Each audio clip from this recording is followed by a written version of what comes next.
Back here this evening, 1/3 of Americans do not have an emergency savings fund. And 22 News reporter Nick Antonakis tells us why and how detrimental that can be. A lack of an emergency savings fund is a problem for many Americans, and financial experts are concerned. So when you hear the stat, 1/3 of Americans don't have any emergency savings funds standing by, what's your reaction to that? Shock, but not really shock, because I understand how tough it is day to day out there. People are living paycheck to paycheck. It's not a surprise at all. I mean, I think we know since COVID, expenses have gone up across the board. According to News Nation, 63% of Americans say the cost of living going up has made it more difficult to build and maintain emergency funds.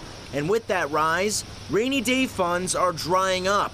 29% of Americans could not afford an unexpected expense over $400. And the median emergency savings fund for those surveyed is only $500. Psychologically, it wears you down because you know that if anything happens, you just can't handle it. You know, the dog needs to go to the vet, anything, you know, new roof or whatever. So you got to have an emergency fund. At least you got to have access to some money. Nearly half of Americans say they're stressed about their current savings. So how do you change that? The number one thing that we always try to get people to consider is really looking into their budget. If you charge everything, it's pretty easy to figure out where it is. If it's 3 coffees a day at $6 a coffee, you know, that's a pretty easy one to cut out.